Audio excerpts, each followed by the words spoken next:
So let's take a look at one strong army list for each faction in the game that one good player has used to place highly at a tournament.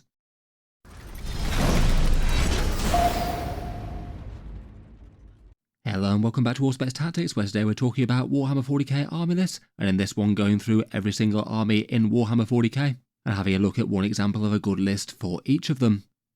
It's now been around about 10 days since Games Workshop's last balance pass. They had the last balance data slate and points update of the edition not so very long ago. Not many events chose to use those points on the first weekend after they happened, as there's just not enough time for people to react and change their lists. But for the weekend after, the vast majority of events and armies chose to use the updates, and it has meant there's been a few changes to certain armies in the game.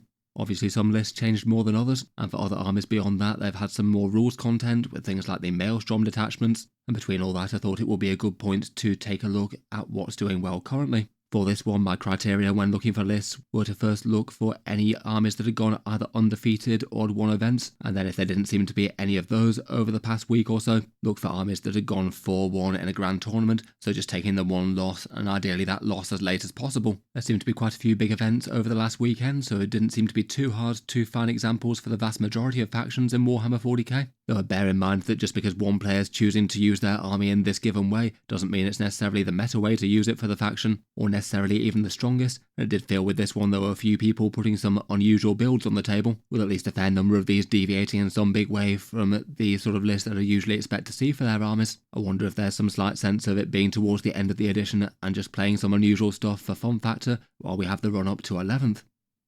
Let's jump straight into it though, and we'll start with the Imperial armies first and go for the Space Marines. As usual for Space Marines, I'm not going to be going through every single Codex chapter, there's plenty enough of them between those and the Divergent ones, though given their list can vary in quite a big way. I thought we'd do 2 core Codex chapters, then talk through the Divergent ones at the end of this section. One really quite cool and unusual list that won the biggest tournament of the past weekend, the Colorado Cup, was Ben Neal's Iron Hands list. And this one's using the Hammer of Averni detachment, basically their first company where they get an even more improved Oatham moment. Karnok Var can redesignate that, and then they have several first company veteran style support things that are good for Terminators, but their versions can also be used on Dreadnoughts. Plenty of people have tried to make this detachment work, though in general not having too much success. It's had very low win rates and very little success towards the tops of tournaments, so to see someone manage to take it to the highest level like this is really quite cool. The mainstay of this list are 2 enormous Terminator assault squads backed up by some heavy firepower. The Terminator assault squads are the 10-man ones with Thunderhammer and Storm Shield, so pretty mighty and able to break down most things that are getting close combat with them, and they're really quite tanky and hard to remove from the table with access to Armour of Contempt,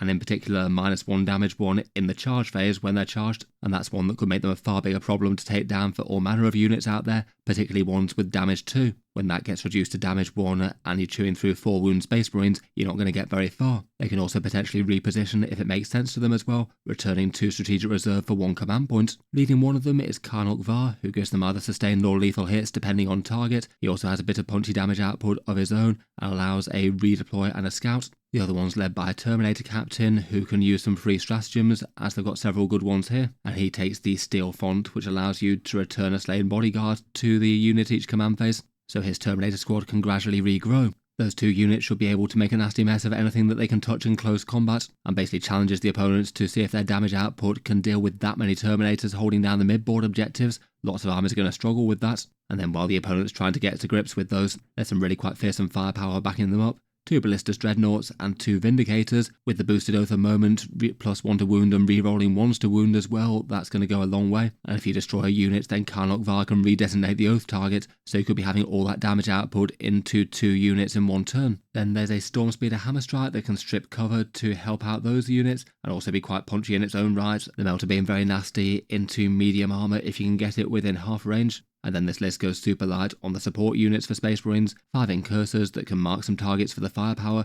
5 Scouts that could gain you some space in the midboard, and a Combi Lieutenant with the Iron Laurel, which just gives him a tiny bit of extra objective control, maybe as a points filler. In any case, pretty fun to see this one do well, and particularly with a mass Space Marine Terminator army of any sort really. You might have to make some tough choices on the objective game though, with so few units and so few activations. If the support units get wiped out, then you might not have too many expendable things to hold down points.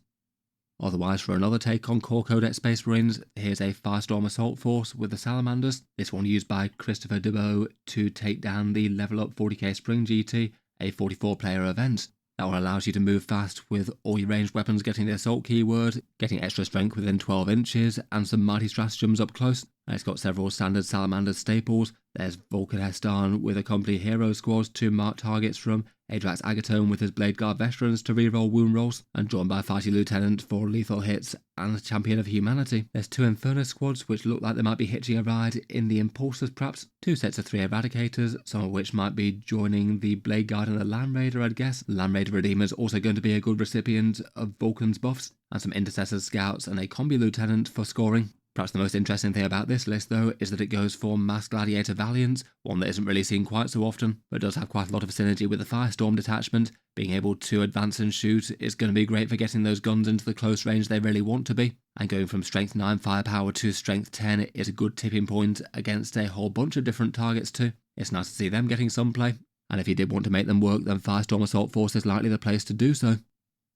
Before we move on, I'll just give a quick shout out to today's video sponsor in Tabletop Stronghold. They're makers of magnetic carry cases to get your miniatures from A to B in safety, made by Sam based in West Virginia in the USA. They currently have their spring sale on, one of the biggest sales of the year. 35% off their stuff for a limited time only, expected to end on the 1st of April. Magnetic storage tends to be one of the most popular ways to get 40k miniatures to the battlefield these days. Attach magnets to the bottoms of the bases and then line them up on some metal trays, and it means that you can store a whole bunch of miniatures in a very tight space without the need for insulating foam and not having to worry about rattle damage or scraping on each other. Tabletop Stronghold's particular take on this has the case made out of sturdy MDF, very hard to break or damage once it's assembled, and then inside those boxes go layers full of steel trays, and you can raise and lower them to slot them in at different heights depending on the size of the miniatures that you're trying to transport. On the front goes a nice clear acrylic sheet to keep them safe. It also means that your handiwork can be on display as well, or very nice to show off some nicely painted minis. Generally reviews that I've seen of them and takes on these tend to be pretty positive. I've also seen them handle customer service things rather well in the past too. Beyond that, they also have an offering for a competitive terrain set. They can be a little cheaper if you pick up one of the boxes in bundle deals they have going. In any case, thanks to them for sponsoring this one. You can check them out, links down in the video description if you'd like to. I'll cycle back to them briefly at the end of the video to talk through their range. Getting back to the 40k army list though, and next up we have the Astra Militarum and the Grizzle Company.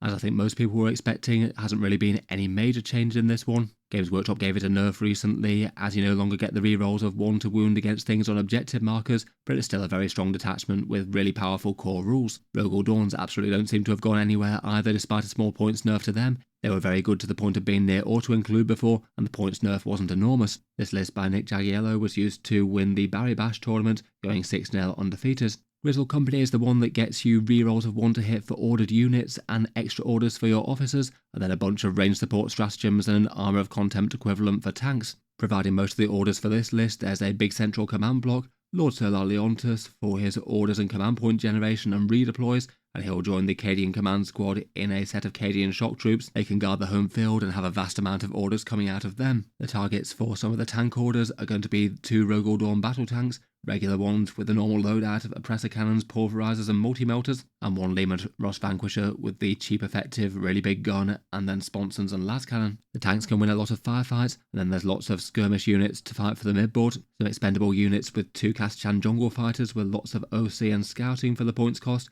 5 combat engineers that have got more popular recently, and then lots of guard elite infantry units that can actually do a bit of damage as they step up to trade with the enemy. There's 3 units of Kazakin with plasmas and melters and lots of damage up close. They'll be loading into the Chimera and Taurox and use those as staging posts to scout into the midboard and get strikes on the enemy. There's a whole bunch of Rough Riders with 1 big unit of 10 of them and then 2 units of 5.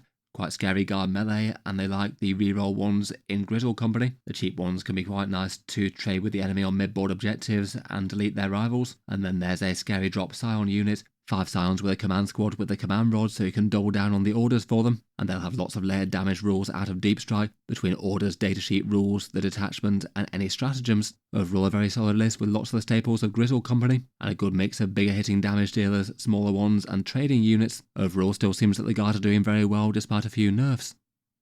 Next up, we've got the Golden Guardians of the Adeptus Custodes. They had a nerf last time around to the Custodian Guard squads going up in points, maybe to try and take the edge off people spamming them, as often seems to be the most obvious thing to do now. Still seems that despite a small points increase, you can absolutely do that though, and this one's an example of the triple Land Raider Talons of the Emperor list that seem to have been going around recently. This one played by Philip Pogacnik, who used it to win a tournament called the Imona Open Nationals. This one's pretty unusual in taking literally no Adeptus Custodes characters whatsoever, and seems it's Inquisitor Draxus who's leading the day. Despite the points increase, she is still very good with her shooting output combined with the Custodian Guard rules, which can allow you to double it and re-roll some wound rolls. Speaking of which, there's 5 squads of 5 Custodian Guard, mostly with the Guardian Spears and then a Vexilla with shield. A couple of the squads also take an additional shield and sword. They're all solid damage and defensive stats for the cost, and might not be quite so vulnerable to mortal wounds with Talons of the Emperor, with the Sister of Silence providing a protection against those. Then there's no less than 3 Venerable Land Raiders, providing some accurate las cannon fire support and being a solid bastion for the Custodian Guards to fight from. Talons of the Emperor has a big unrestricted reactive move stratagem that allows you to move 6 inches after an enemy moves within 9, and for these ones you could use it to re-embark the guard on the Land Raiders. I mean that if you want to take down the scary damage dealers of the army, you need to be able to take down a whole bunch of toughness 12 armor first. Then in support there's 1 unit of prosecutors and 2 sets of witch seekers. They could just be set up to provide the buffs and ward against mortal wounds if needed, or potentially just do objective and action expendable stuff. And then finally there's a Calidus assassin who can jump on and off the table and help with the secondary game as the rest of the army does the main fighting. This style list does seem to have been having some good success for the Custodes recently. It's hard to deal with the squads that can jump back in the Land Raiders, though perhaps does feel like a weird way for Custodes to be strong, and not all that many people have 3 Land Raiders to be able to put on the table.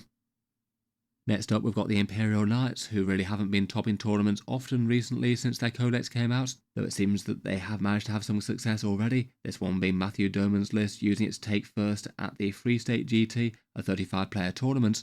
The one that seems to have been having the most success recently is the Questoris Companions detachment, though this one is Valstrite Lance, maybe the slightly more standard one that felt like it followed on from the Index Knights, the core rule now adding some mobility. It has rotate ion shields, and a few other movement and damage stratagems. It seems that this one skips any knight armages at all and goes all in on the big guys, with 4 big heavy firepower knights with very limited close combat. For the knights in question, we've got 2 Knight Castellans, the big gun fortresses with the Volcano Lances and the anti-elite Plasma Decimators. They could buff each other or other knights with stealth or ignores cover, which will be helpful for the firepower. Then there's a Knight Crusader with a Gatling Cannon and Battle Cannon plus an Ironstorm pod. Potentially that could be interesting enough to flex into lethal hits with the Gatling Cannon if it needed to take down something big. And then there's a Cerastus Knight Atropos, the Cerastus chassis that's got a 5+ invulnerable save in close combat and is a specialist at taking down big stuff. It might be helpful enough against Titanic stuff or Catan perhaps. Between the lot of them, that's a fairly terrifying amount of firepower going down range. The Atropos has got a little bit of melee on top of that as well. And then for backup, they've gone fairly heavy on the Imperial Agents, 2 sets of 11 Subductors with the Storm Shields, a cheap unit with the Minister and Priest to stand around and do actions, I guess, and then a Calidus Assassin that can bound around the board doing secondary objectives. Overall certainly looks interesting and pretty intimidating. Still feels like a list that you'd have to play super carefully though. Those Castellans in particular really do not want to be locked in close combat, and if they do, their mobility options are going to go right down if they want to keep firing. I can imagine this being a list that would find being rushed by things like Blood Angels or World Eaters pretty painful. It's really quite nice to see someone get a result with an Imperial Knights list, particularly a slightly unusual one like this one.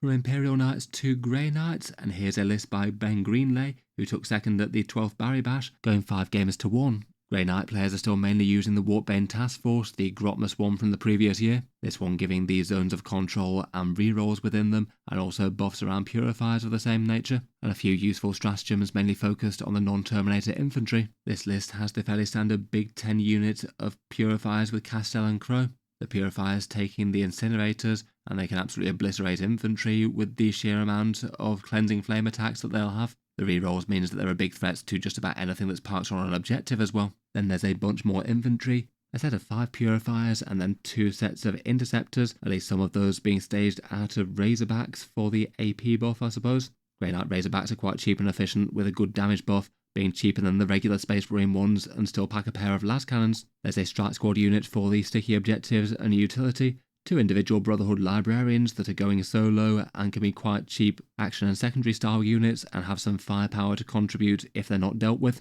and a Calidus assassin that will also help on that front, providing another model to bound around the table and can provide some disruption with the command point aura.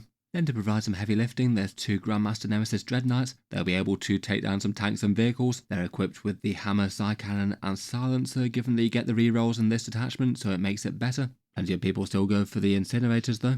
And then perhaps one of the most unusual choices is going for 2 Armiger Warglaves. I'd guess they're here as somewhat durable units to push into the mid-board and having a fair amount of OC, and the opponent's not going to be able to deal with them too trivially. They're very much a lesser version of themselves outside the Knight detachment, where they get the rerolls both on their melee and melter, so interesting to see them used to good effect here.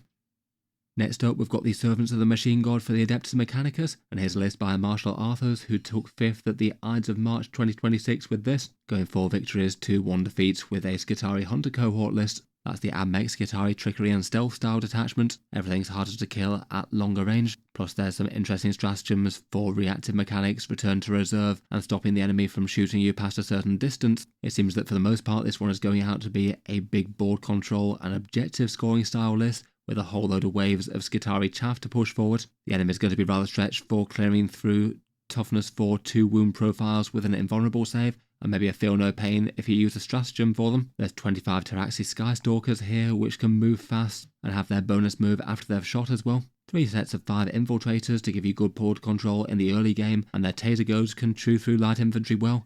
Some Servitor Battleclades to move up and do objectives later on, and again having a good number of wounds for their points cost, and some regular Skitarii Rangers for providing the battle line buffs, and having a Marshal with the Cantic Thrallnet in it to allow you to double up on the Doctriners for 1 unit. Then there still is some very scary damage output as well. 2 sets of 3 Ironstrider Ballistari with the Las Cannons can absolutely annihilate 1 armoured target, and Belisarius Call himself is here to conduct damage output with the big Admech rerolls. Those anti-tank units can be fairly monstrously reliable at popping 1 thing a turn. Then finally there's 2 big blocks of Sicarian Ruststalkers as well. Very fast and very fighty close combat units taking the Razor and Cordclaw. They can make use of the advance and charge stratagem in this detachment if they'd like to go even faster. Overall looks like a pretty intimidating prospect to fight. Lots and lots of medium infantry chaff style bodies, plenty of board control and a good leg up on the objective game, and then still with some very serious damage outputs to back it up, where you could lose some big units very fast indeed if you try and move up too fast to clear that chaff out with your own important stuff.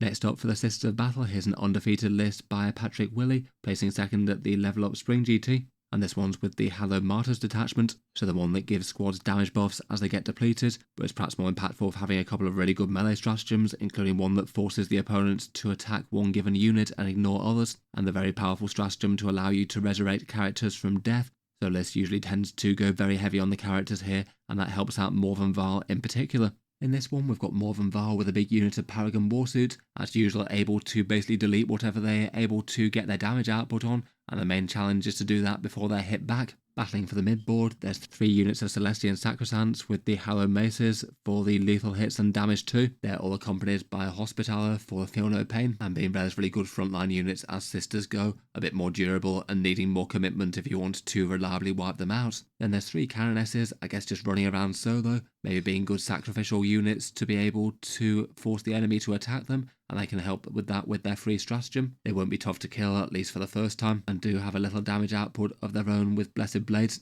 There's Junith Erita, who has some alright stats in her own right and can keep the command points flowing. 3 Castigator battle tanks to provide some holy firepower and clear out enemy chaff units with their heavy bolters and battle cannons, and then 3 sets of Seraphim with hand flamers. They'll be able to bully enemy light infantry with lots of stack saves from Ministorum, Strength 4 hand flamers, and also be quite cheap and expendable utility units for doing objectives. Overall feels like a slightly unusual take on Hallowed Martyrs, making no use of the Sisters' transports they often tend to go heavy on. Certainly looks like it's been very effective though. Next up we've got the Imperial Agents. As usual they're much lesser played on the competitive scene, so I've gone back to a list from January here.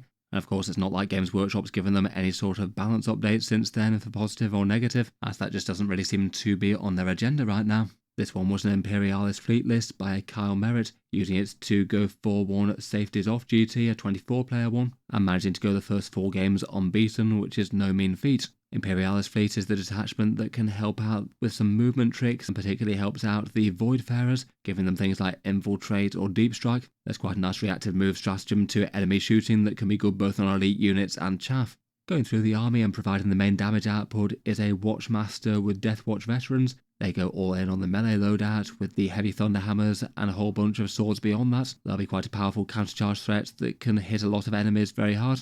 And then also there's Canis Rex as well. Just a big generally dangerous stat line, and getting free stratagems. It means he could do some easy command point rerolls or tank shock, lacking any of the knight ones here. It seems the Deathwatch might be operating out of a Rhino if it's not the Sanctifiers going in there. Then beyond that, for the mainstay of the Voidfarers and troops, we've got 3 units of 10 Navy Breachers, able to skirmish with some chaff for the midboard, the set of Sanctifiers with all their Flamers on offer to clear out light stuff, and then 2 sets of Sub-Doctors who are really quite durable for the points cost, and particularly here. Then there's a small Voidsmen at Arms squad. To lead them, one squad will likely be infiltrating with the Rogue Trader entourage. If you put them with a unit of the Navy Breachers, they could stretch out and block off the entire midfield. Then there's 2 Navigators who could do some good to screen the backfield from Deep Strike. One has Combat Landers to Deep Strike stuff himself. There's a cheap Minister and Priest, I guess just for actions and utility. An Inquisitor with Psychic Gifts and Clandestine Operation. That's the Infiltrate style one. Inquisitor Draxus, who's just good value for her points here, turning off shooting at longer range and having some alright firepower of herself. And then 2 Assassins with the Calidus and a Vindicare. Though you can tailor the Assassins depending on the opponent if you'd like to here. I'd guess it might be the Vindicare that'd have the option to swap to the other 2 if it made more sense. As ever, it would still be nice if Games Workshop gave the Imperial Agents a bit more help, though good to see them having some success in any capacity. Next up, and cycling back to the Divergent Space Marine chapters, we have the Dark Angels. This one's by Kyle Myers, who used it to take 7th at Palladium Games GT, going 4-1 in a field of 37 players. This one's really quite an unusual Dark Angels list, going for the Ironstorm Spearhead as opposed to Wrath of the Rock or something else. That's the Space Marine vehicle support one, so giving you the rerolls when you do your shooting, and a whole bunch of helpful stratagems and enhancements that can get you more out of armoured units. This one's mainly being used to support Ravenwing Speeders. There's 3 Landspeeder Vengeances with their fairly general purpose Plasma Storm batteries that are twin linked, and there's a Stormspeeder Thunderstrike that could help them punch up against tough targets by marking them if you'd like it to. And they might all be a little bit more durable due to the presence of a Ravenwing Darkshroud, giving them stealth and cover. Then there's a couple of tanky Redemptor Dreadnoughts that can march up the board, and they'd also quite enjoy the stealth and cover to make them yet more tanky than they already are. Redemptor Dreadnoughts tend to be efficient for the Ironstorm stratagems, and will certainly get on well with Tech Marine support, where healing those very hard to take off wounds is very nice for them. One of the Tech Marines has Adept of the Omnissiah that can stop nearby units taking a certain amount of damage, and one with Master of the Machine War with the Advance and Shoot and Fall Back and Shoot. Overall, really quite a lot of Unforgiven armour and plasma fire there. To back that up, there's a bunch of objective skirmish units, some Intercessors to Sticky the Home objective, a cheap and expendable trading Invader ATV, some Assault Intercessors who look like they run with Azrael to give him their rerolls to wound against things on the midboard. They could stay safe for a few turns and farm command points before committing to the fight slightly later in the game. A Combi Lieutenant to do his infiltrating and reactive move style shenanigans with Lone Operative, and a Gravis Captain running solo in a similar style to the Gladius style ones, using the Flesh is Weak enhancement for a good feel no pain on top of his half damage rule. Then finally we have Lionel Johnson, the Primarch himself, going fairly solo and unsupported with the melee power here, and he can be a big nasty countercharge threat if the enemy does try and close down the vehicles or dreadnoughts. Really quite interesting to see a different take on Dark Angels. It's very much not the more standard Wrath of the Rock with Inner Circle Companions or Deathwing Knights or both, but cool to see a different take on them. Next up, let's take a look at a list for the Knights of Sigismund, and for the Black Templars we have this Gladius task force that was used to go undefeated at OP Luck of the Irish GT. The Templars didn't exactly get a whole load of changes last time around, just getting really quite a tiny decrease to the big Crusader squad, but it seems that Clint Osborne's list managed to take them to some good success after that drop. As per usual, the Black Templars could do with their own themed detachment that's somewhat strong. They tend to go either for Gladius Task Force or maybe Bastion Task Force if they want to focus an army around the Crusader squads and Assault Intercessors. As ever though, Gladius provides some solid support for melee armies. There's easy access to advance and charge and fall back and charge, fight on death and reactive moves, and plenty of other stuff to help out with a bit of shooting as well. The core of this one is 2 pretty enormous Crusader squads, 2 sets of 20, one looking like they're headed up by High Marshal Helbrecht and one by Chaplain Grimaldus. The sheer amount of chainswords with +1 to wound will stack a bunch of saves on all sorts of things. The Gladius stratagem for an extra pip of AP can also help with that. They've got plenty of power fists hidden within the unit, and the characters themselves hit fairly hard. Grimaldus can help out with his different focus buffs on different turns, and Helbrecht gives them more strength and a good chunk of melee power on his own datasheets. It's nice to see some success for the big squads. They don't generally tend to make too many appearances in competitive Templar lists. They're certainly a force that needs to be respected though. A scary amount of bodies that you can put on mid-board objectives, and then if you shoot them they can surge move into close combat if you put things too close. Then to back them up, there's a unit of infiltrators, I'd guess to safeguard the home field, a set of scouts and a combi lieutenant to skirmish in the mid-board and do secondary objectives there. And then looks like there's the Emperor's Champion, I'd guess being used as a lone operative here. He's running around with Artificer armor to give him a feel no pain type save as well, and he packs plenty of melee punch in his own right. Then finally, to back them up, is the very scary firepower that are a trio of Templar Repulsor Executioners. They get to reroll all hit rolls against anything that's close to a Black Templars unit, so really quite scary and reliable firepower there, and probably doesn't hurt that Repulsor Executioners are relatively effective into Catan as Space Marines go. Finally, there's an allied Calidus Assassin that can jump around the board doing secondaries or disrupting command points. Between all that, that's two very scary squads to dominate the mid-board, and then some fearsome firepower to back them up. It's certainly not a list with a huge amount of units though, and most of the units here aren't desperately tough for the points cost. The Crusader squad certainly put lots of wounds on the board, but they do cost a whopping 300 points still, going up to 400 when you've factored in the characters. Next up for the Sons of Sanguinius, this Blood Angels list went undefeated at a Glasshammer Grand Tournament, this one by Aidan Brocklehurst, and it's using the Rage Cursed Onslaught, the scary one that focuses around the Death Company a bit more than most, getting you an extra attack on the charge and reroll ones to wound, going up to 2 extra attacks if you're battle shocked, and you can make yourself battle shocked with a couple of stratagems. It's got some really quite nice support, access to advance and charge, and a really big hitting damage stratagem. And if anything, I was kind of surprised that this detachment specifically didn't get some slight balance taps in Games Workshop's latest updates. This one's quite a fun list as it's really quite different to the Cookie Cutter Rage Cursed Onslaught ones that generally focus around the Jump Death Company and the Sanguinary Guard and not too much else. This one makes use of the new ability of the Sanguinary Priest to join the Blade Guard veterans, so there's a squad of 6 of those here with him. They have a 5+ Feel No Pain and they get the extra AP, so a fairly scary hard-hitting squad there. And the other most unusual thing is to see some on-foot Death Company. There's a big squad of 10 regular Death Company Marines with the chainswords. Attached to them is the Chaplain with the Carmine Reliquary. That gives his unit the Scouts keyword, so they're able to push themselves further up the board very quickly. Interesting to see the on-foot version of the squad there. They are cheaper than the Jump Pack version. They're not by quite as crazy amounts after you pay for the enhancement, I suppose. Then beyond that, there's the great big scary Jump Death Company block with Lamarties attached. They're hugely destructive with lethal hits and the ability to turn on all the damage in the world with a +1 strength, extra AP and battle shock stratagem, and quite hard to take down in return as well with the -1 damage. Then there's a smaller squad of the same with a Jump Chaplain attached, very dangerous but not quite as hard to take out. 2 sets of Sanguinary Guard with a mix of the blades and spears this time, one with the Jump Captain for some free stratagems and fights first with an enhancement once per game. And then beyond that there's a bunch of Space Marine objective support, Intercessors for the home objective, Jump Intercessor for skirmishing, Scouts to fight for the mid-board, and 1 Lieutenant which I missed earlier. It looks like he's attached to the Sanguinary Priest Blade Guard units, and overall makes for a very fighty and well-rounded squad, adding in his lethal hits to the whole equation. Overall looks pretty interesting, quite a lot of on-foot Blood Angels here more than usual, and no armoured support in the form of any Death Company Dreadnoughts or fire support. Next up, moving on to the Sons of Fenris, they're one of the armies that didn't seem to have as many high placing lists on the very first week. They haven't been doing awfully before that, but there is a degree of randomness of course. In any case, this one certainly still had a very solid run. Dan Bruce's list going undefeated for the first 4 games, though losing the last 2 it seems. And this one's a Saga of the Great Wolf list, so Loken Grimnar's themed detachment, the one with the Space Wolf style combat doctrines and a few useful stratagems for support around melee. This one seems like really quite a solid balanced mix of Space Wolf good stuff. There's Loken Grimnar with a great big squad of 10 Wolfguard Terminators first. They're hard to take down with their Storm Shields and -1 to wound special rule, and Logan can have them deep strike turn 1 and disrupt enemy stratagems nearby. There's Bjorn the Fell-Handed, who's in the majority of Space Wolf lists, generating command points and just being a tanky fighty dreadnought beyond that. There's Ragnar Blackmane with a unit of 10 Bloodclaws, who between the 2 of them can put out a pretty frightening amount of attacks and charge rather far. And for other melee threats, looks like there's a small squad of 3 Thunderwolves, and a squad of Wolfguard Headtakers with a Wolfguard Battle Leader along. For actions and objectives, there's 5 Scouts with Combat Blades, a combi weapon lieutenant for his lone operative skirmishing, and a small unit of 3 hunting wolves that's broken off the Wolfguard Headtakers for a very cheap price. And then finally there's some solid fire for support to back them up. There is a +1 to wound stratagem for shooting here, and seems there's a Gladiator Lancer and Repulsor Executioner with heavy laser destroyer, so big hitting anti-tank there, plus also a Stormspeeder Thunderstrike as well to mark the way for them and help them out against tough stuff. That one maybe does feel like a little bit of an unusual choice given so few shooting units to buff I suppose. Finally there's an Iron Priest that can give one of the weapons the rapid fire special rule, and that'd work well enough on both of them, though it's really quite scary with the big rerolls built in for the Gladiator Lancer, seriously frightening anti-tank out of that one. Overall I quite like the feel of this one, lots of scary Space Wolf elements building around their special characters, and then some big hitting anti-tank firepower in support. Those vehicles should worry Catan pretty well.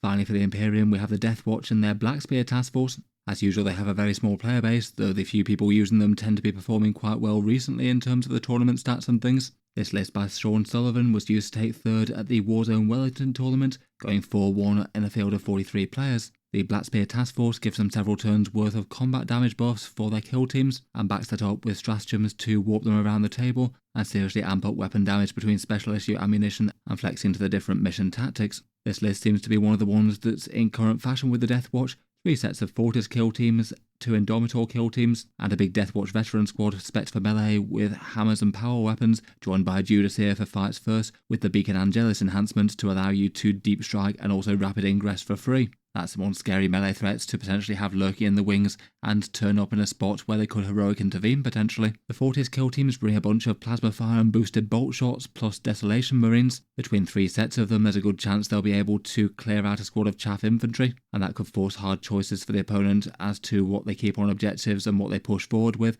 or hit fragile damage dealers first. It looks like a Watchmaster joins one of those with a Tome of Ectoclades for the doubled up Oath of Moment for 1 turn. Then there's the 2 mighty Indomitor kill teams, all in Gravis armour and getting the strength boost, loads of firepower between Eradicators, Flamestorm Aggressors and boosted bolt rifles. They're great targets for anything to amp up their damage stratagem wise, and they're joined by a Gravis Captain for some cheap stratagems, and he also takes the Thief of Secrets to be really quite a powerful melee character too. Then beyond that, there's objective support pieces, there's intercessors for sticky objectives to guard the home field, incursors that can fight for the mid-board and have you hitting on a 2+ with a kill team damage, infiltrators to start in the midfield and often taken as the Deathwatch can't field scouts, a combi lieutenant for some lone operative skirmishing, and a slightly rarer choice is Watch Captain Artemis. He can be fielded solo given that when you shoot him down he'll get back up again, so it takes 2 activations to fully take him out. Hopefully they can rustle up a fair amount of points when the sheer damage output of the kill teams gets a whole lot of work done at the same time.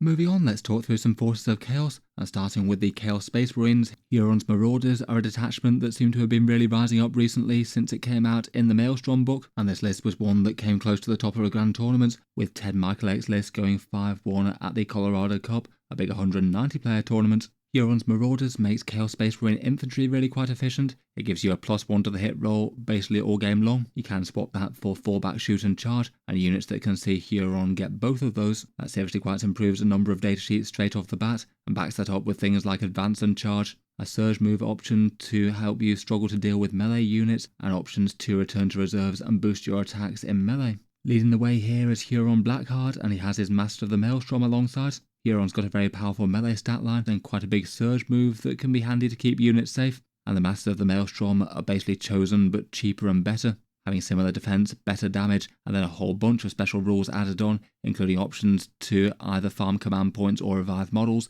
and plenty more. Then Fabius Byler's here, able to improve the stat line of models, and I'm sure he'll be with one of the big units of 10 chosen. And finally there's also a Chaos Lord with a Demon Hammer and Plasma Pistol, 3 stratagems and really big hitting melee. I'm not 100% sure of the character attachments here. If I had to guess, it'd probably be Huron and the Masters in one big unit of chosen to make an absolutely horrendous Death Star style unit, Fabius Byler in the other one for another big tanky and threatening squad, and then the Chaos Lord with a small unit of Legionaries to give him the wound rerolls potentially. To back all that up with some pretty serious firepower though, there's also 3 sets of 6 Noise Marines borrowed from the Emperor's Children. They can do well here with some Ignore's Cover firepower hitting on a 2+ all the time, so a nice flat increase compared with what they used to in their own codex, so some pretty huge threat at range and in melee. There's 2 Rhinos supporting all that, which I guess could conceivably take some combination of Noise Marines chosen and Legionaries. Perhaps if they're chosen foot slogs, then you could fit all the Noise Marines and the Legionaries and Lord in them. And then otherwise for a last mainline threat, there's a Lord Discordant with Baleflamer and Magma Cutter. That one takes Eager for Bloodshed, so you have a pretty big intimidating model starting in the midboard, potentially ready to overwatch if the opponent gets too close to it. Then finally there's a very small amount of objective support, Cultists for sticky objective on the home field, a cheap squad of Chaos Bikers as a trading unit, and the almost always present model that is Cypher, a lone operative that's got plenty of close range threat with his pistols. It seems that people have been having some good success with Huron's Marauders so far. Plenty of people were playing both this and the Renegade Warband, though given Games Workshop decided to rein in the Renegade Warband a little bit with a couple of nerfs, maybe there'll be a bit more focus on Huron's Marauders out of the 2 going forward. Next up, we've got the Servants of Khorne for the World Eaters, this one being a list by Andrew Champion, who used it to place 4th and go undefeated at the Colorado Cup with 5 wins and 1 draw. Games Workshop still haven't balanced the World Eaters detachments very well, so they generally play Berserker Warband, +2 strength on the charge and +1 attack is hard to go wrong with, and they have several nice supporting stratagems that can particularly help Khorne Berserkers, things like extra AP, big surge move, and advance and charge. It seems that this list is very much putting the Berserker into Berserker Warband, with having a massive 50 of them on the table. There's 2 sets of 20 of the foot troops of Khorne, each led by a Lord on Juggernaut. One takes Favourite of Khorne for the Blessings of Khorne manipulation that you can do with that. And then there's one further set of 10 with Khan the Betrayer with his big damage 3 weapon and rerolls built in for the unit that makes them into a next level threat, and they'll be jumping out of a Rhino. Certainly massively intimidating units to be dealing with there. The Juggernaut Lords make the 20-man units move a big 10 inches before any advances and charges happen, so they've got a fairly vast threat range and loads of OC to swing objectives on the turn in which they go in. Then they'll be hard to deal with after that with the Surge move, and particularly with the option to increase the Surge move further. Then beyond that, there's 2 units of 8-bound, 1 small scouting squad, and then 1 exalted 8-bound unit that can deep strike, so it could be an option to rapid ingress, and if the Slaughterbound joins them, then he'll be having some very big hitting attacks with the extra damage. Then finally there's a good amount of supporting skirmish units, 2 sets of Jackals that can sticky objectives, and 2 sets of 2 spawn to rush up the table with great moves, and potentially delete some enemy light units pretty reliably. Overall, pretty fun to see quite so many Khorne Berserkers on the tabletop. Those 2 units look incredibly scary. That means you'd have some really quite big decisions as to when they commit or how you use them. If the opponent managed to get the jump on them rather than the other way around, it'd be pretty seriously bad news. Next up for the Death Guard, here's a Virulent Vectorium list by Caris Fleming. This one placed 8th at Warzone Wellington, going 4-1. It's a fairly well balanced Death Guard list, using Virulent Vectorium, so the standard play company with the sticky objectives, plus some other useful stuff including boosted durability from Disgustingly Resilient, and other things that could help Plague Marines. Speaking of which, there's 2 big units of them here, both of them with the Biologist Putrefier and Malignant Plague Caster. And with the combo of their special rules, they'll be getting a vast amount of critical hits on 5s or 6s, and those critical hits will generally be both sustained and lethal hits, really nasty both at shooting and in melee, and the characters add their own damage output as well with their unique attacks. Then to bring some plague weapons in close, there's 9 Death Shroud Terminators, 1 big unit of 6 of them, and then 1 unit of 3. Looks like one's headed up by Lord of Contagion, which can have his squad hitting extra hard on the charge. He's got the Furnace of Plagues to help his own melee damage even more, and then there's the Lord of Virulence as well, which could either lead the other units, but might just be deep striking completely independently, and be a combination of a good skirmish unit, while also spotting targets for the feat of bloat drones. Speaking of which, there's 2 of them, being able to put out some punchy strength 10 and damage 3 firepower with the heavy blight launchers, very nasty into most targets, particularly when their Contagion's debuffed. Slogging up the board is a Demon Prince with Revolting Regeneration, so toughness 12 and a 5+ feel no pain, and able to help out with stratagems and some defense against ranged attacks nearby. And then finally for supporting units, there's a Tallyman to farm up some command points, 10 Poxwalkers to bring infiltration and contagions into the midboard, and a Chaos Rhino for the Plague Marines to stage out of. I'm not 100% sure what the plan is, but you might be able to cycle them and have one unit get in as the other ones jumped out to strike. Feels like a pretty solidly balanced Death Guard list here, going a little bit heavier on the Plague Marines compared with most, but nice to have some absolutely enormous damage punches to go into the things that you most need destroying. For the Servants of Tzeentch, we have the Thousand Sons, this list being another one that went 5-1 at that big Colorado Cup event, played by Brian Gorney. The Thousand Sons still feel like they should be in a strong place, given that they were doing well before the balance pass and didn't take any nerfs. This one's a Rubric phalanx list, so good support for both Scarab Occult Terminators and Rubric Marines. Quite nice to have options for them like fall back and shoot that can help them keep on the front line while keeping up the fearsome shooting damage output. On the front line, it looks like there's 2 big units of Scarab Occult Terminators led by Terminator Sorcerers, one of them with Risen Rubric, so his squad could infiltrate into the midboard if desired. Both can put out a fearsome amount of firepower with the Inferno Combi Bolters, their Soul Reapers and Hellfire missiles buffed by all the Thousand Sons shooting good stuff with Kabbalistic rituals, and are also going to be hard to take down in return with quite that many toughness 5 bodies with -1 to wound built in, and could dominate the midboard objectives, and also have some melee as well if they do happen to get charged or feel like charging themselves. Then backing them up is a Demon Prince, which can help out with some stratagem support, and also has Arcane Thralls as well, which is a cheap leadership boost. There's 4 units of fairly cheap skirmishing Rubric Marines with Warp Flamers. They can put out some savage damage outputs to enemy equivalents trying to fight for the midboard objectives. 2 sets of 2 Sekitar robots that can infiltrate and cause problems for the enemy there. They take Power Claws and can also inflict a bit of pain with some free Overwatch. 10 Scouting Zangors that also have the option to redeploy. And then providing some dedicated anti-tank are 2 Predator Annihilators. The Thousand Sons get more reliability for them if you mark their target with magical attacks already, so very solid at their dedicated role. Overall, really quite a lot of Rubric bodies to deal with there between the Scarabs and the Rubric Marines. Interesting to see a list with no on-foot sorcerer equivalents at all. Plenty of Thousand Sons lists go rather heavy on those. Instead, this one's going pretty heavy on the support options with the tanks and the robots. Then for the Legion of Slaanesh and representing the Emperor's Children, we have this list of Peerless Bladesmen. This one was from the previous weekend, and I did mention it on the channel before. It still seems to be the top placing Emperor's Children list here, played by Ferran Vierjas and winning an Iberian tournament, going undefeated at a 35-player event. It was quite fun to see it running the Peerless Bladesman, the melee-focused Emperor's Children detachment, rather than the more common coterie of the Conceited or the Fulgrim-focused one. This one can give you some sustained or lethal hits on the charge, plus plenty of other ways to help support you in melee, and has a few useful enhancements for the Lord's Exultant as well, including a Fights First one and a direct damage buff with Distortion. Fulgrim leads the way with this one, and always nice to see the Primarch on the tabletop. It hasn't been quite as mainstream as you might have hoped for the Emperor's Children in recent times. He will be able to move very fast, hit hard, and fights first if the enemy tries to countercharge him though. And getting him a direct melee damage buff in Peerless Bladesman doesn't seem the worst. Then there's that trio of Lord Exultants with Infractors, rerolling wound rolls from the Infractors against things on objectives, the Lords taking the Spear and Lash for a whole bunch of attacks, and more on their go turn, and giving the squads lethal hits. And between the lot of them, they're really quite fast and fighty, and are able to take down enemy lighter units with ease. There's 6 of the newly cheaper Flawless Blades that are down to 100 points now. They're now very solidly better than they used to be, and expect to see far more of them appearing in lists now. There's 6 of them here. I guess in theory they could be joined by Lucius the Eternal, though he's often better run solo as he has his Fights First and Lone Operatives. Then there's just the 2 squads of Noise Marines in this one, rather than the 3 that often get seen in armies. Still a fair bit of Sonic Fire support though. There's a Mauler Fiend to hit the enemy very hard on the charge, 2 Rhinos to transport some of the Noise Marines or melee threats, and then a single unit of Spawn and 1 unit of Tormentors for the trading and objectives game. As mentioned, cool to see a different detachment doing well for the Emperor's Children and Fulgrim on the table in the place of Winged Demon Princes. I certainly wouldn't be surprised to see more Flawless Blades now that they're 100 points.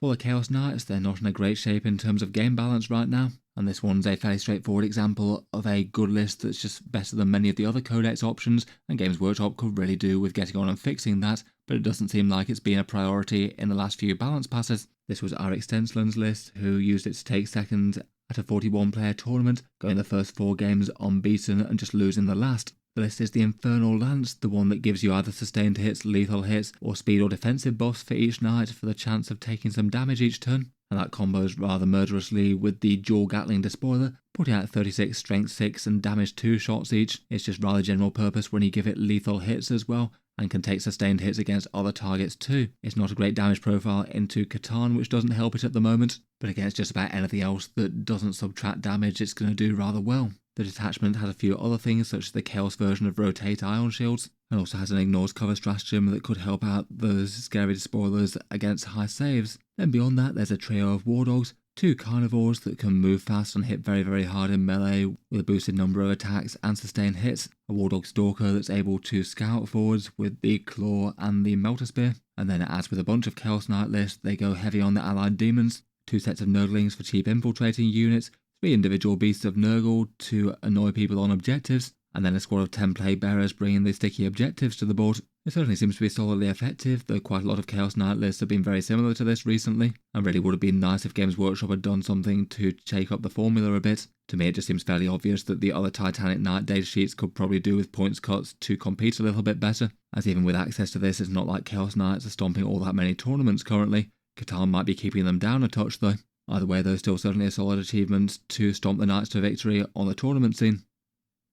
Finally, for the Forces of Chaos, we have the Demons, and one of the highest performers last weekend was this Scintillating Legion list by Joshua Birchfield, placing in 6th at that big Colorado Cup tournament, though going the first 5 games unbeaten, the equivalent of winning some of the other grand tournaments here.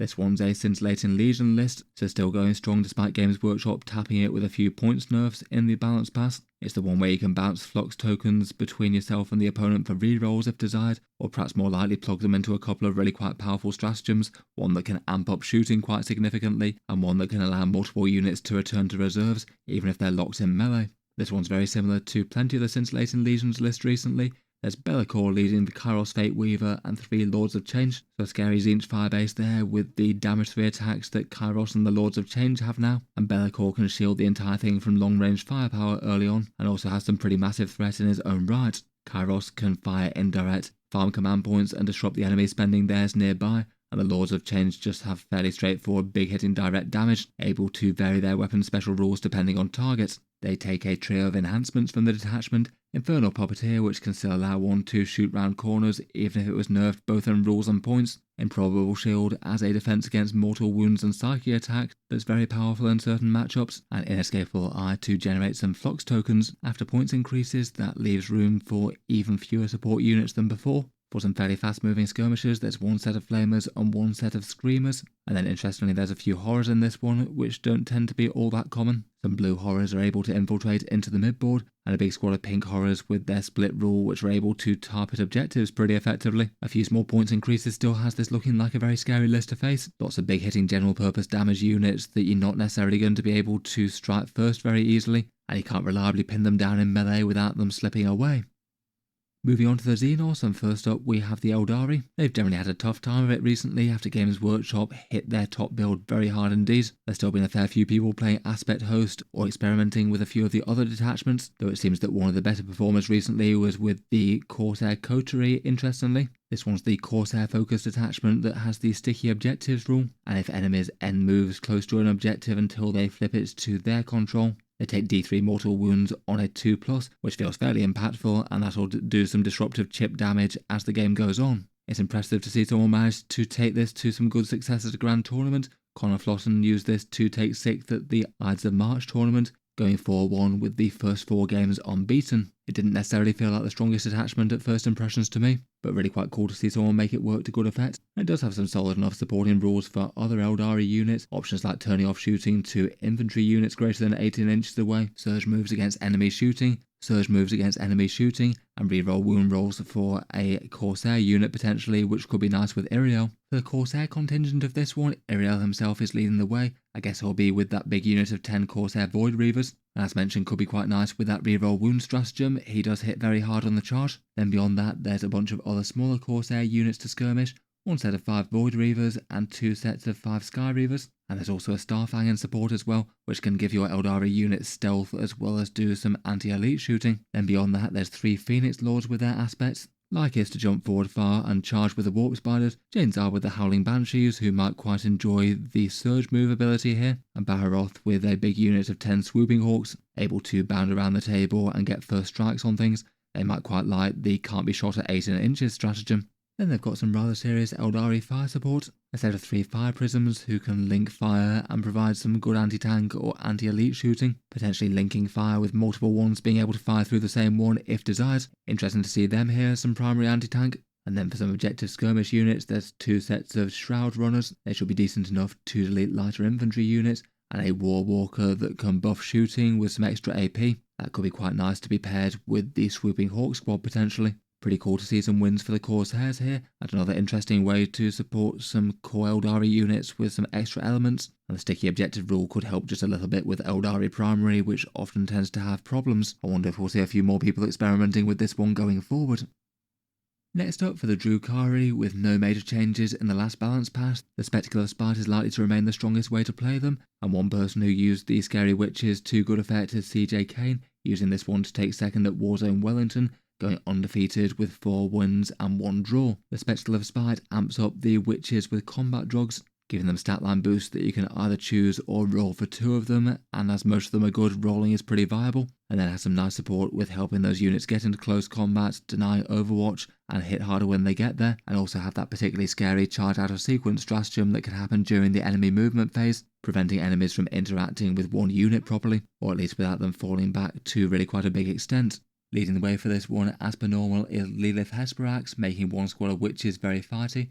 There's 2 other squads of 10 to back her up, each of them led by a Succubi, one with Morgana's Curse and one with the Chrono Shard, so an extra fighty one, and the other one's the Fight's First enhancement. Then there's a solid number of Hellions and Reavers to back them up, a big squad of 10 Hellions and 1 smaller skirmishing unit of 5, 2 sets of 3 Reavers that can move astonishingly fast and charge enemies in their own deployment zone if they want to. And to transport the Witch units around, there's 1 Raider and 3 units of Venoms, so several of the Witch squads being split in 2. The Raider can be used to stage the Witches out of and give them a great big boost when they get out by getting out 6 inches rather than 3. Also likely making good use of those transports is a squad of 10 Cabalite warriors. I'm not sure if they're being split by one of the Venoms and then having an Archon attached to one unit and Lady Malice with the other, or whether it's Lady Malice going completely solo. She can still be effective enough run that way, having a fair amount of fight and having the disruptive command point ability. Then finally for supporting units, there's 2 sets of Mandrakes that can either infiltrate into the midboard, skirmish with infantry well and also return to reserves if needed, and also a pair of squads of Scourges with the Dart Lancers. They're able to jump, shoot, jump, and hit the enemy very hard with some anti-tank they can't easily shoot back. Then finally there's not one but 2 Kronos Parasite engines, able to rustle up a few extra pain tokens to plug into all the various special abilities, and doesn't hurt they're really quite cheap and tanky units as well. Handy enough to have parts from the midboard objective as just something else to deal with. Overall seems like a solid and scary Spectacle of Spite list. Feels like the most unusual thing compared with other ones here are probably the Cabalite Warriors and the Archon. I feel like I've not seen too many versions of the Spectacle of Spite using those. I guess doesn't hurt to have some sticky objectives on the go though. Next up, for a top list for the Tyranids, we have this one by Samuel Pope, who certainly won a pretty crazy number of tournaments for the Tyranids over 10th edition. His list went undefeated at the Ides of March tournament, going 5 wins to no losses, though came second on tiebreakers it seems. Rather than the slightly more common invasion fleet or subterranean assault, he's gone for the Vanguard Onslaught here. So advanced and charged Vanguard Invader organisms plus a whole bunch of other support for them, including things like turning off shooting at longer ranges, and that can be really disruptive for lone operatives at 6 inches, reactive moves and return to reserves and more. For some big hitting damage output here, there's 3 Brood Lords leading 3 sets of 10 Genestealers. They'll move fast and hit the enemy very hard with a massive amount of damage 1 attacks in the midboard, the Brood Lord giving them devastating wounds to help them punch up more. Strength 5 doesn't hurt to have for Synapse as well. There's also some hyper-adaptive Raveners with a Neuro node that allows to redeploy a few units and wrong-foot the opponent potentially. Quite handy for infiltrate units. They could potentially be fielded solo or could go with the regular squad of Raveners combined into one great big scary super unit that can rapid ingress for free and hit very hard against most targets when they get there. Then there's a unit of melee warriors with big damage output, and the main difficulty is getting them into melee with something that they want to be there. A Winged Prime can help them with that a little bit by ranging out the front, and also makes the unit Vanguard Invaders fully advanced and charged and stratagem access. And then finally for mainline damage output units, there's a great big unit of 6 Zoanthropes led by a Neuro Tyrant that'll have them hitting more accurately and also have some immunity to being tied up in combat with big guns never tire. The Neuro Tyrant has Hunting Grounds with a disruptive battle shock for enemies that set up from reserves. Then for the rest of the list, the Vanguard Invaders can do some pretty excellent utility units. There's 10 Gargoyles with their Deep Strike and Move Shoot Move, a single Lictor that could either infiltrate or rapid ingress, 3 individual Neurolictors which can be very disruptive in the midboard objectives and maybe give you some +1s to wound occasionally, and also Death Leaper as well, who can trigger some battle shocks when scrapping for the midboard. All of those could be extra hard to destroy with shooting, as you can't just nose into 12 inches of them without the chance to have the firepower turned off for them with that 1 command point stratagem. Lastly, there's the mandatory Biovore to spawn those Spore Mines as well, and disrupt the enemy and score some easy secondaries. Overall certainly looks like a fun list, though one that's very player skill dependent. Lots of units that have sort of okay damage output, but not a lot of durability, and would both have to play intelligently with playing the mission and also choosing the right battles to fight, while everything else tries to score objectives.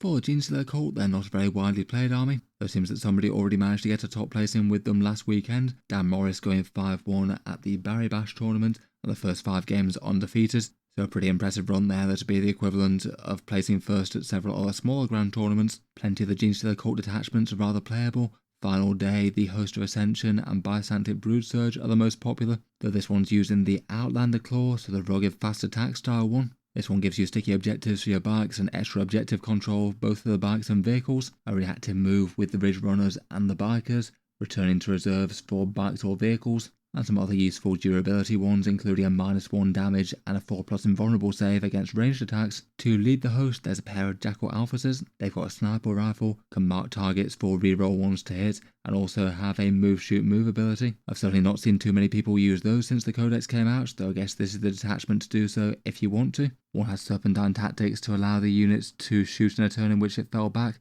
which could be handy for a Jackal squad. I guess that might make one a good leader for the big 10 strong Jackal squad there. At least that'd be some insurance against getting the unit locked up. There's 3 squads of them with 1 big unit of 10 and then 2 of 5, all ready to do those sticky objectives with boosted OC. They could be a nice target to return with resurgence points to. Then for the detachment themes, there's a whole bunch of vehicles, 2 Goliath trucks and 3 sets of Goliath rock grinders. I guess that at least some of those neophyte hybrids start in the Goliath trucks, all ready to get out and lay some special weapons fire into the enemy on the mid-board objectives. Not too sure if the Acolytes make use of the rock grinders or not. Maybe the Metamorphs would, given that they're melee focused, but otherwise the hand flamer ones that are here could be quite useful just for dropping in from reserve and toasting infantry. The rock grinders have a fair bit of melee threat in their own right with those drill dozer blades, plus clearance incinerators to scorch down some hordes, and then to help clear some vehicles there's some Achilles Ridge runners, a set of 2 with mining lasers, and then another one with a mining laser, and finally a last one with a mortar that can hand out some extra AP against the right targets. Finally, there's a trio of Reductus Saboteurs, very useful lone operatives to have around just for utility purposes in their own sake, but they also have a pretty massive sting in the tail with the sheer amount of explosives they had between some free grenades and their own markers. They can punch out a pretty massive amount of mortal wounds at the enemy. Nice to see a rather different army archetype to most Genestealer Cult lists do well. I guess this might be one that might often try and win more on objectives than on sheer damage dealing. It doesn't look like there's a vast amount of anti-tank here, even if you do have a fair few mortal wound tricks between Reductus Saboteurs and Jackals throwing explosives around. Next up, it seems that the Necrons are going nowhere as being one of the strongest factions in Warhammer 40k, despite Games Workshop's rather lightweight nerfs to the Catan shards. Still winning a whole bunch of events directly after the balance pass. One of them was this one by Rasmus Fredriksson, placing first at Adeptus Bastardes, going 5-0 at a field of 41 players. A fair few of the nerfs were detachment-specific synergies, and Awakened Dynasty was already quite strong and wasn't really touched. It didn't have an enormous amount of support for the Catan shards themselves, but was just good for other Necron things. Leader units get a damage buff, and there's several useful enough stratagems as well, though in particular there's the one to resurrect characters from death, and that just makes any big fighty character extra value here, so you might have things like Illuminor Zeraz, or Necrosor Amantar, or both as per this one, with the Catan basically still as strong as ever they were. A lot of lists are still going to be starting with a couple of them. There's both the Nightbringer and the Catan Shard of the Void Dragon here, both of the big hitting damage dealer ones, and will be a massive problem for many armies to take out between their -1 damage, feel no pain, and good save. Some armies can deal with them okay, but many of them absolutely can't, and they'll cause enormous problems. Then beyond that one, we have 2 pseudo-lone operatives in Illuminor Zeraz and Necrosor Amantar, able to get lone operatives if they're near some certain units in the list. They both have big stat lines, good close combat abilities, and some good buffing supporting rules too.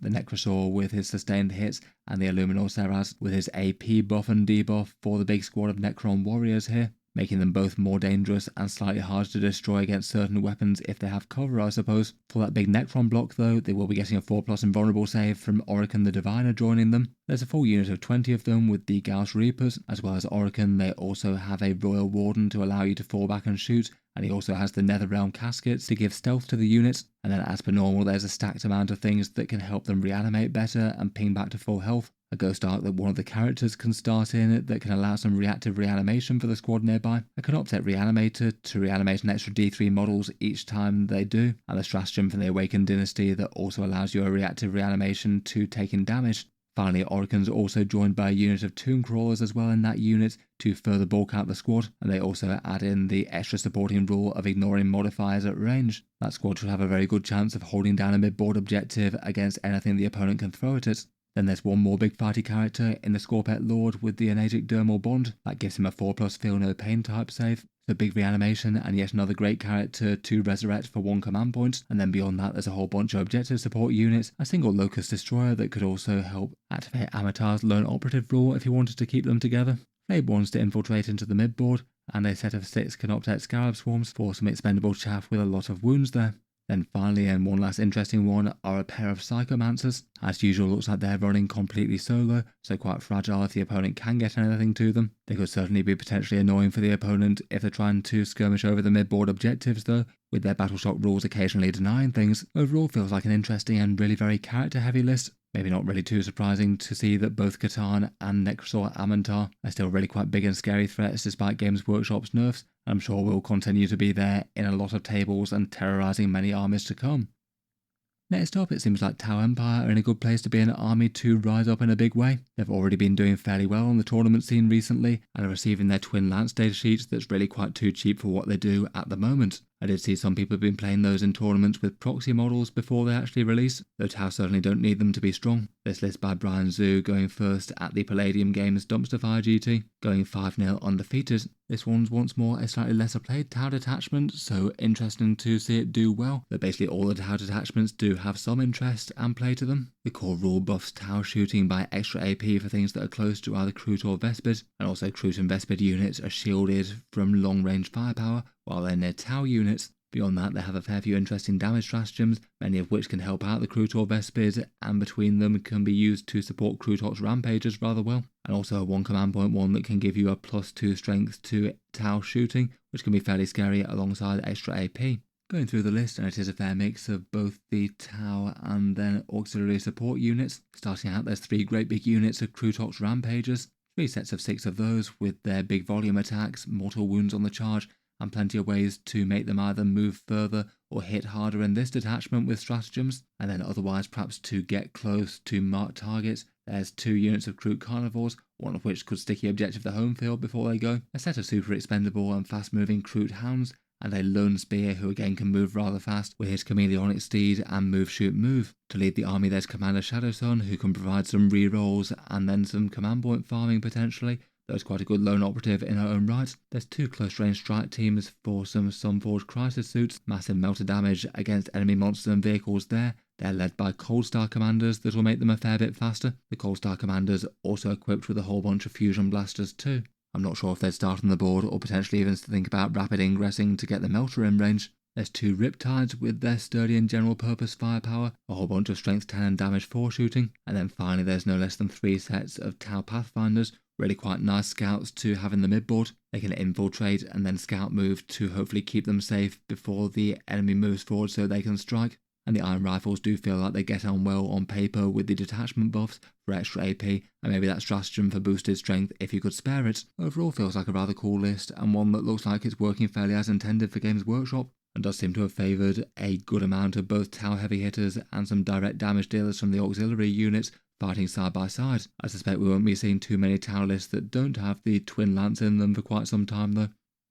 Next up, and representing the Greenskins, we have this Ork list by Joe Gozowski, who used this to place 7th at the Free State GT, going 4-1 but with the first 4 games unbeaten, so realistically quite close to the top spots. The most popular Ork detachment is the General Purpose Violence Warhorde, though this one's going for Bully Boys, the one that focuses on the bosses and mega knobs, having a rather powerful detachment rule that gives War Boss and Knobs units 2 turns of the war, and given just how many advantages it gives those units, it's really quite powerful. Beyond that, there's other things like Fights on Death and various other melee stratagems on offer, though the vast majority of things only locks to a few key units. We do of course have 3 great big units of Mega Knobs here, these ones going for Power Claw and Combi Weapon rather than the Kill Stores. It seems that they're led by 3 War Bosses in Mega Armor, one taking the Teleporter enhancement, and they get a further benefit for being in the war as they get the Feel No Pain as well, on top of all the rest. The Teleporter squad will likely deep strike to get them into battle, the other 2 could hitch a ride in battle wagons.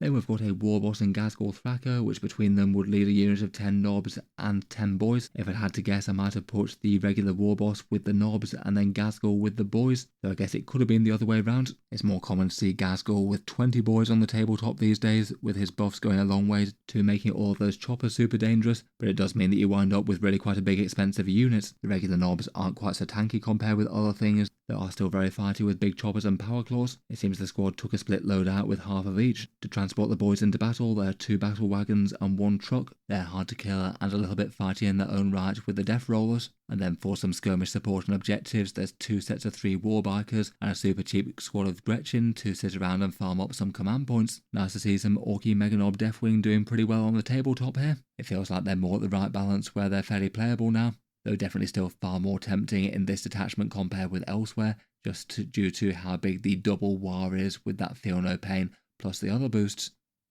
Finally, last but not least, we have the Leagues of Votann, and for one example of a strong Space Dwarves list, we have this one by Camden Holt, placing 9th at the Colorado Cup and going 5-1. This one's using the new Mercenary Oathband detachment, which is another fun innovation to see on the tabletop. This one basically lets you stay in hostile acquisition for the whole game if you want to, or pay yield points to progress to fortified takeover if it makes sense, so a little bit more control and less micromanaging of the yield points there. and then has a bunch of interesting stratagems, though maybe some of the most impactful are just massive increases to damage output at range and melee for 1 command point, and if you really want to turn it on, you can spend yield points to push them even further. And there's also a completely unrestricted precision stratagem for an entire unit that should be a death sentence to enemy characters. It seems that this one's really quite a balanced Votann list with a good number of army elements here. It's perhaps heaviest on Drukhari, Thunderkin, maybe jumping out of those land fortresses. There's one big unit of 6 of them with conversion beamers. They're joined by the Iron Master who takes the targeting implant, and that can be a way to get sustained hits 1 for the unit. That's pretty great with the conversion beamers as they have the critical hits on a 4+ with the lethal hits rule. There's 2 other smaller units of those with the very efficient grav blast cannons, a big unit of Chthonian berserks with Maws. I suspect they would be a good target for putting in the land fortresses. There's 2 sets of 5 Einhir Hearthguard that can teleport in. Maybe one might be acting as a bodyguard for Uthar the Destined and his 3 stratagems. The 2 Hecaton land fortresses are big and mighty and will be hitting hard with the heavy SP conversion beamers here. They can deliver the infantry to the fight and then use those snazzy damage stratagems. There's a Memnir strategist to rustle up more yield points to feed into those expensive stratagems that want a lot of them. And then quite a good number of cheap skirmish units as well. 2 sets of Hernkin Pioneers and 2 sets of Hernkin Jaegers splits by the Capricus Carriers, so 8 small units between all of those. That should be quite a lot to do some actions, skirmish with the enemy and take objectives. Certainly looks good with the punchy infantry damage there. On any turn when you could absolutely maximally activate the Drukhari Iron Masters unit or the Chthonian Berserks, a lot of things are going to get broken. In any case, with the Xenos factions talked about, that's just about it for this one. Let me know your thoughts on the army list down in the comments below. Feel free to add any insights or clarifications that I might have missed when talking about them. Obviously they're not my list and I'll be missing all sorts of cool stuff about them, I'm sure. If I made any major errors, I'll post them as a pinned comment down below. I'll leave that there for now though. Before I go, I'll just cycle back to the video sponsor in Tabletop Stronghold and talk briefly through their range of magnetic carry cases. Here's roughly how many miniatures that you can fit on each one of their trays in the cases, around 90 odd miniatures with 25mm bases, 30 Terminators or 6 Knight Armigers when maximally loaded.